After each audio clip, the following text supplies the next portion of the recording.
அனைத்து ஊடக நண்பர்களுக்கும் பத்திரிகை நண்பர்களுக்கும் வணக்கம். அனைவருக்கும் இனிய தைப்பொங்கல் நல்வாழ்த்துக்கள். இந்த ஆட்சியில் அவர்களுக்கு கொடுக்கப்பட்ட வாக்குறுதி அதை நிறைவேற்ற வேண்டும்னா போராடிட்டு இருக்கிறாங்க.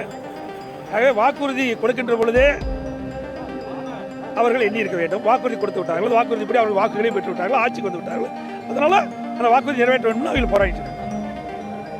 சில கட்சிகள் வரும், அந்த உடனே நாங்கள் சொல்கிறோம். அதை எப்படியெல்லாம் பகிரங்கமாக சொல்ல முடியுமா? அனைத்து இந்திய அண்ணா திராவிட முன்னேற்ற கழக தலைமையில் அமைக்கப்படக்கூடிய இது தேசிய ஜனநாயக கூட்டணி வலிமையான கட்சி. நாங்களாம் ஒன்றா சேர்ந்து தான் நாங்கள் தேர்தலில் சந்திக்கிறோம்.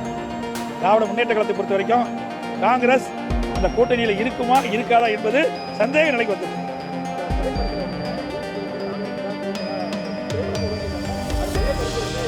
அதாவது திரைப்பட காட்சி, திரைப்படத்தில் பொழுதுபோக்குவதற்காக புரியுதா? அப்பொழுது அதிமுகவும் பிரியல. அதிமுக திமுக என்று தனித்தனி கட்சியில் ஒரே கட்சியாக தான் இருக்குது. புரியுதா? ஒளிப்போர் தியாகிகளுக்கு நாங்கள் அவர்களுக்கு அஞ்சலி செலுத்தும் 25ஆம் தேதி வருகின்ற 25ஆம் தேதி நாங்கள் வந்து அவர்களுக்கு அஞ்சலி செலுத்துவதற்காக கூட்டமே நடக்கும். அது அந்த காலகட்டம் வேறு. அந்த காலகட்டத்தில் இன்றைக்கி படமாக எடுத்துருக்குறாங்க. ஆக அதை வைத்து நாங்கள் வந்து எதுவுமே கருத்து சொல்ல இயலாது. அந்த கால சூழ்நிலையில் நம்முடைய முன்னோர்கள் தமிழ் மொழியை காப்பதற்காக அவர்கள் போராடியது.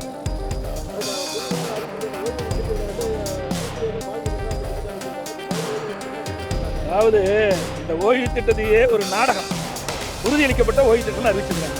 ஏற்கனவே மத்திய அரசு அறிவிக்கப்பட்ட திட்டத்தை அப்படியே பூசி ஒரு நன்மை வைக்கிற மாதிரி ஒரு நாடகத்தை இன்றைய முதலமைச்சர் அரங்கேற்றிருக்காங்க. ஏற்கனவே மத்திய அரசு அறிவிக்கப்பட்ட ஓய்வு திட்டத்தை தான் இந்த அரசும் அறிவிச்சு. வேற என்ன புதுசு எதுவுமே இல்லை. ஒன்று ஒரு சில மாற்றங்கள் செஞ்சுருக்கிறாங்க. இன்றைக்கு அதில் ப்ரைஸ் இண்டெக்ஸ் இதில் வந்து அகலப்படி கொடுக்குறாங்க. அதெல்லாம் மாற்ற வேறு எதுவுமே கிடையாது. எனக்கு தெரிஞ்ச அளவுக்கு எதுவும் புதுசாக இல்லை.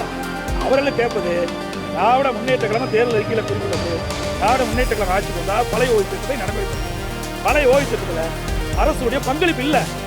இப்போ திராவிட முன்னேற்ற கழக அரசு இன்றைய தினம் உறுதியளிக்கப்பட்ட ஓய்வு திட்டத்தில் பங்களிப்பு இருக்குது. அதில் என்ன இவங்க புதுசாக வந்து மாற்றி கொடுத்துருக்குறாங்க. அவளை கேட்ட கோரிக்கை இந்த அரசு நிறைவேற்றலையே. வேண்டுமென்றே திட்டமிட்டு சில சங்கங்களை இன்றைக்கு அதில் ஆதரவு கொடுத்துருப்பதாக எனக்கு தெரியுது. ஆனால் பெரும்பாலான அரசு இதை ஏற்கவில்லை. ஏற்கனவே மத்திய அரசு அறிவிக்கப்பட்ட ஓய்வு திட்டத்தில் இருக்கிறதா இந்த ஓய்வு திட்டம் வேறு எந்த ஒரு மாற்றமும் இல்லை என்பது என்னுடைய பாதிப்பு இருக்குது. அதை நான் தெளிவாக நான் வந்து அறிக்கை மேலே தெளிவு அதெல்லாம் கால சூழ்நிலைக்கு தகுந்த மாதிரி சரிதா. எங்களை பொறுத்த வரைக்கும் எது நடக்குமோ அதைத்தான் நாங்கள் சொல்லுவோம். எங்களை பொறுத்தவரை கொடுக்கப்பட்ட வாக்குறுதி நிறைவேற்றிக்கிட்ட அரசாங்கம் அதிமுக அரசாங்கம். திமுக பொறுத்த வரைக்கும் ஓட்டுக்காக ஆட்சி செய்கிறாங்க.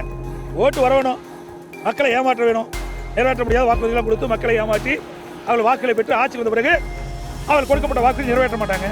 எல்லாமே களத்தில் போராடிட்டு இருப்பது எதுக்கு? கொடுக்கப்பட்ட வாக்குறுதி நிறைவேற்ற வேணும் அவங்களாம் போராடிட்டு இருக்காங்க.